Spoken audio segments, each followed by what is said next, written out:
Hello, I'm Anastasia from ILGA-Europe, and it's my pleasure today to open up the door for you into the work of one of our member organizations, ACCEPT from Romania. Many people know ACCEPT for bringing the Coman case to the European Court of Justice. It was 2018, and this was the case that affirmed residency rights to same-sex couples in those of EU countries that do not recognize same-sex unions.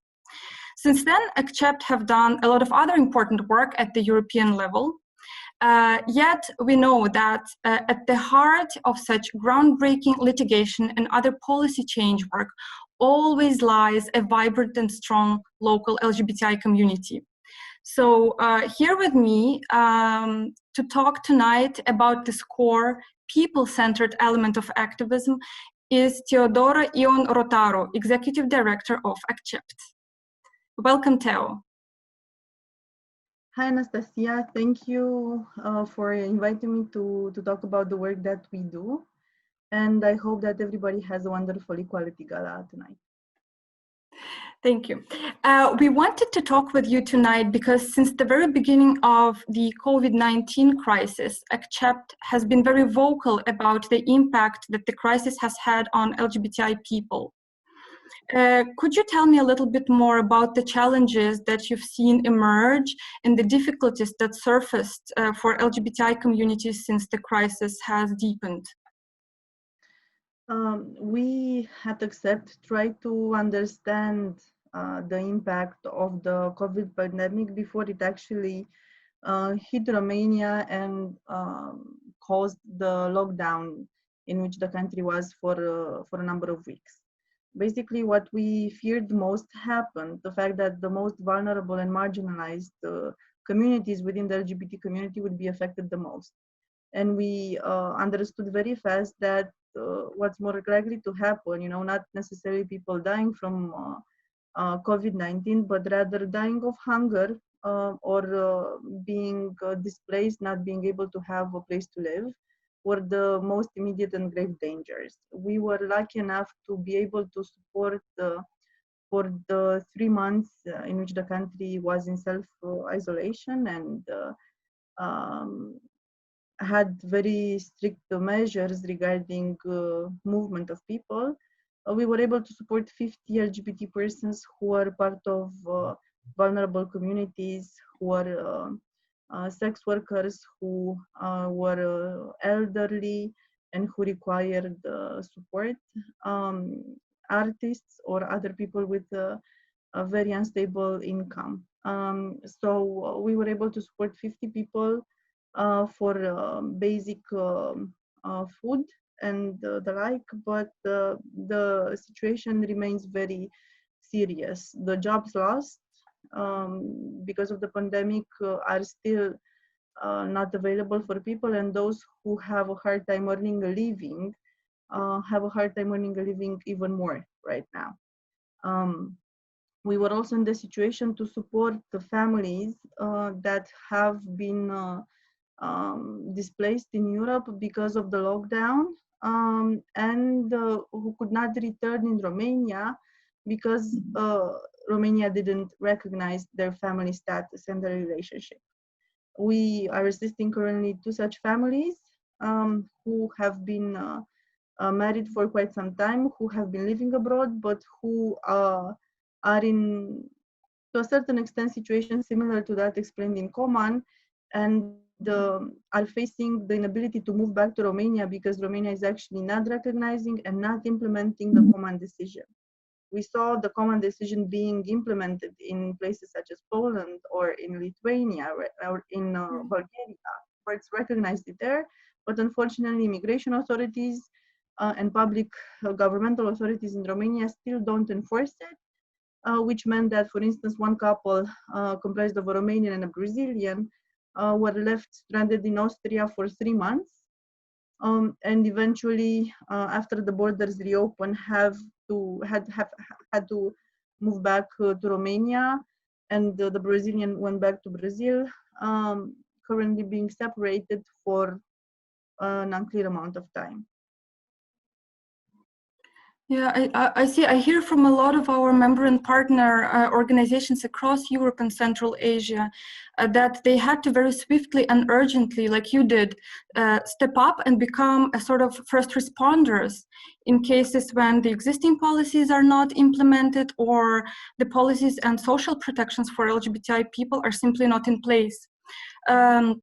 I understand that this has probably meant a sort of a reinventing of your organization, reinventing how you do your work, how the team is organized, what you see as priorities, how you spend your time.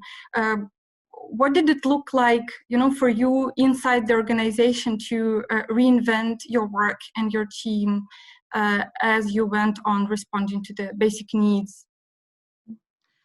Basically, Accept is an organization that engages in advocacy mostly, but we also have a lot of community support programs, especially through psychological counseling.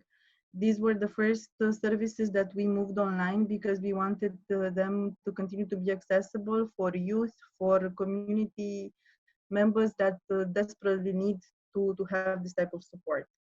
The groups have been very successful, and it actually broadened the reach that we would have. Now the groups are attended by people from across Romania. They have a larger attendance, and I think they're going to grow sustainably for the foreseeable future. We still have not reopened the group meetings here at Accept. We see now that the COVID cases have started growing again in Romania as they have in many other places in Europe. So restrictions and public safety are the most important for us. Also, what we are seeing right now is actually an increase in hate towards the LGBT community and a massive mobilization of anti-democratic forces like the ones that we see in Poland and Hungary happening in Romania as well. So the extreme right, the conservative right, is sadly taking advantage of the pandemic to aim at human rights and trying to dismantle the weak protections that are already there. The movement against trans people and women that has been spreading like a disease across Europe is spreading to Romania as well. We just last week saw a bill passed in Parliament that is prohibiting discussion about gender equality, and trans people across educational environments, be it school, university, continuous training programs, and other type of educational processes across the country. Right now, the president of Romania has the law in front of him and has the ability to pass the bill, publish it in the official journal and make it law, or can refuse to do such a thing and to send it back to parliamentary committees for an analysis. We have been advocating together with other LGBT groups in Romania, together with the wide civil society here in this country, for the bill to be returned to Parliament and basically be voted against in there. One issue I would like to emphasize is that one of the main supporters of this bill in the Romanian Parliament were the Social Democrats of Romania, who are a member of the Party of European Socialists. And I think the people who are watching this gala could legitimately wonder how the national agenda conflicts with the European agenda of the socialists, and how we could really allow for such a thing to happen. It's very sad to see that the only party in parliament who voted against the bill is USR, a member of Renew Europe. And I think the EU as a whole needs to have a stronger stance for gender equality, for LGBT equality, and in defense of trans people, who are the most vulnerable minority across Eastern Europe. Thank you, Teo, for sharing this very concerning development and the context that you're seeing in the country. It sounds like your work and the activist life is a lot about responding to one emergency after another emergency after another emergency, and it's this, never-ending urgent mobilization happening. So first you reinvent yourself to be able to step up for the community during the COVID. In parallel with that, now I know there is a lot of mobilization, advocacy, and really hard work happening around this new bill. When there is so much turbulence around, how do you manage to hold on to the longer vision? Yeah, it's actually what saves our sanity and the mental well-being, I would argue. Even if we have been for the past decade in a permanent crisis situation, we actually try to build, because we understand very well that on our work and on our capacity to bring the right cases to attention, to public attention, or to judicial attention, to create services for the community, or to create spaces where the community can meet and discuss, are vital elements of building up a country where LGBT people are safe and feel welcomed. And I think, we're actually very lucky, except is an organization where we get together more than 100 young people who volunteer for the organization, who participate to events. So we really see that we're building up the country they will like to live in. And this is something vital for us. And it's very important that we keep on fighting the good fight in order to be able to create a space where they would not like to, leave, to create a space, to create a country where they want to have a future, where they feel they can protect their family, where they feel they can have a job and not be at the risk of discrimination. Probably this is a good point also to bring it to the European level, because you've already spoken a lot about the trends across the whole region, across Europe and Central Asia, the rise in hate crimes, instrumentalization of hate, an attack on women's rights, LGBTI rights, sexual and reproductive health and rights. And of course, ACCEPT and many other LGBTI organizations across the region are really, litigation advocacy powerhouses with a very strong, really vibrant community behind them. But since it is something that concerns the whole region, there is a special role for European networks to play in this. What do you think is the value that should be mobilized at this time in networks such as ILGA-Europe?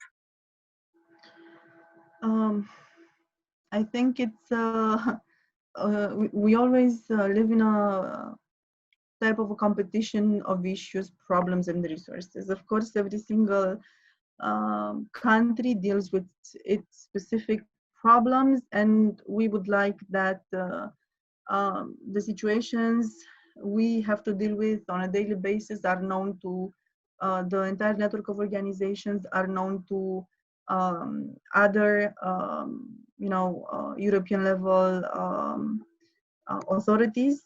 And I think this is where ILGA-Europe can really step in. First of all, the community building that occurs is not only at national level, but rather by getting organizations to know and trust each other, to exchange their experiences and best practices, but also to funnel through our messages to European authorities. I think working as a network is vital for our success as a movement. And I think it's also very important to look back at how ILGA-Europe started a while back. So if just 20 years ago, there were a handful of organizations that were members and active across Europe, being part of ILGA-Europe really enables you to learn a lot and to build your capacity and share that knowledge then even with local organizations who are part of the movement and want to mobilize for equality.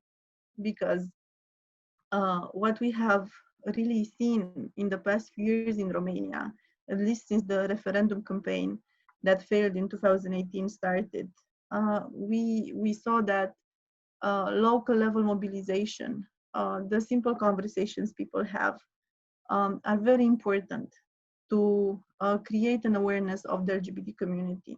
And every single tiny coming out an LGBT person makes in Eastern Europe is immensely valuable because it changes the hearts and minds of the people around that person, their families, even their neighbors and people who go to the same supermarket. And invisibility, anonymity are the greatest enemies to the LGBT community in Eastern Europe. Yeah, thank you for this. This focus on local organizing, I think, has been more and more pronounced in ILGA-Europe's work. And I'm talking now from where I sit in the organization, working a lot on a daily basis with various activists and member organizations, predominantly in my case in Eastern Europe, but this is happening across the whole region. Exactly to do that, to support local change, to support dialogue, to support diversity of initiatives. So it is very encouraging to hear now from you that this is the facet of the work that you find really valuable and important now. I thank you very much for sharing your insights tonight for the gala. I really look forward to us as a team continuing working with Accept, and I hope that we will manage to see each other offline at one of ILGA-Europe's activist gatherings in person soon. Thank you, Teo. Thank you, Anastasia, and I hope everybody watching this tonight understands how urgent acting on equality is, especially those who are officials of European institutions. Thank you. Bye.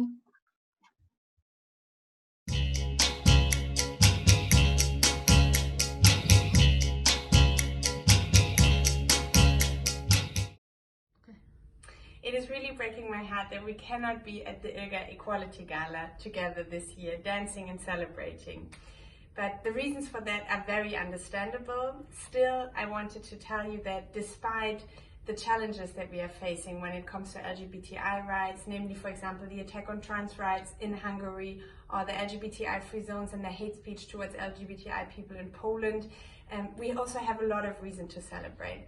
And I believe that if we stand together as a community, if we fight together for our right, then we can really create societies that are based on equality, freedom and diversity. And for that, I hope, even if we cannot get together, there will be a moment for you to celebrate, maybe to raise a glass and to dance a little bit.